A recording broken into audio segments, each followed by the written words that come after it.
میرے بھائیوں، میرے دوستوں، میرے بزرگوں، اس دعوت کی مبارک عالی محنت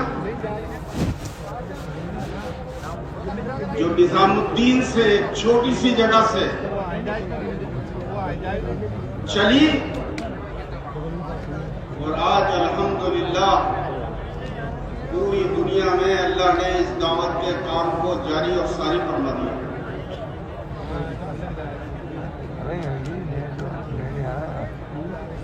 اس محنت کے ذریعے سے کیا کہا جا رہا ہے؟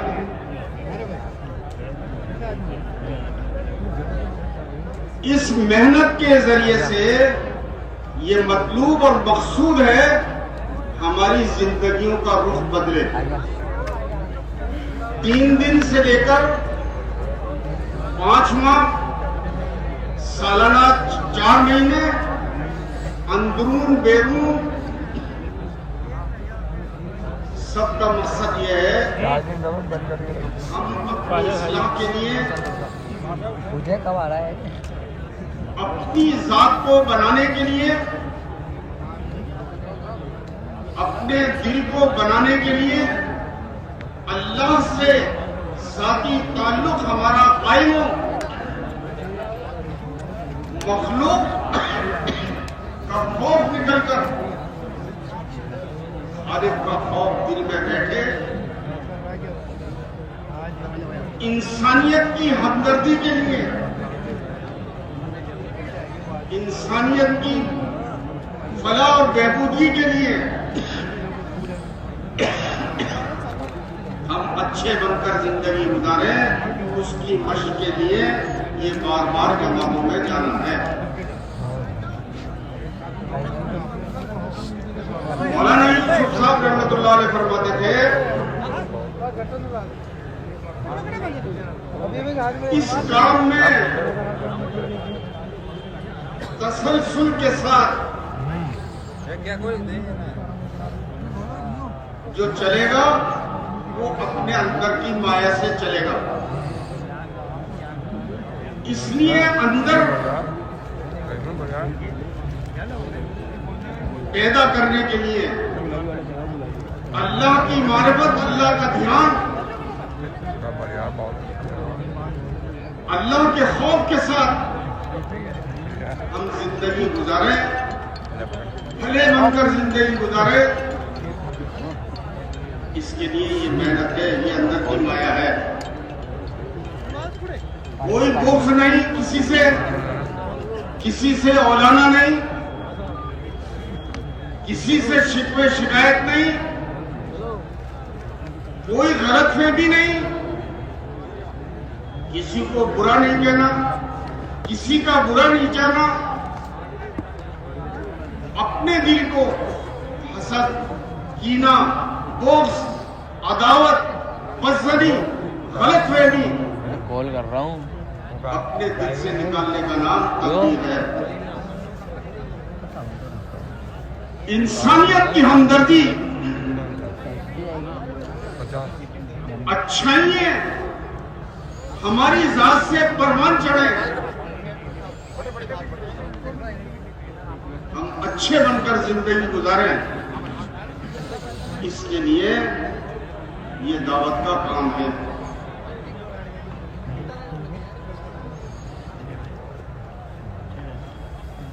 حضرت عبداللہ ابن مبارک رحمۃ اللہ علیہ، یہ داعی کی صفات ہی ہے،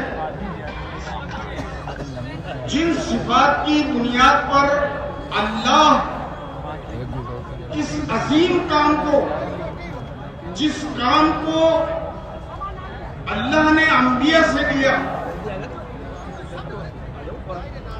اس کام کو اللہ اس امت سے لے گا، اس کے لیے اپنی زندگی میں صفات کو پیدا کرنا جو صفات صحابہ میں تھے۔ اس امت مسلمہ کو 100% آپ کے فون پہ ایک ویڈیو بنا لو، اس کام پر کھڑا کرنا ہے جس کام کے اوپر یہ امت 100% کھڑی تھی اور 100% کرتے تھے۔ مسجد نبوی علیہ صاحب الصلاۃ والسلام سے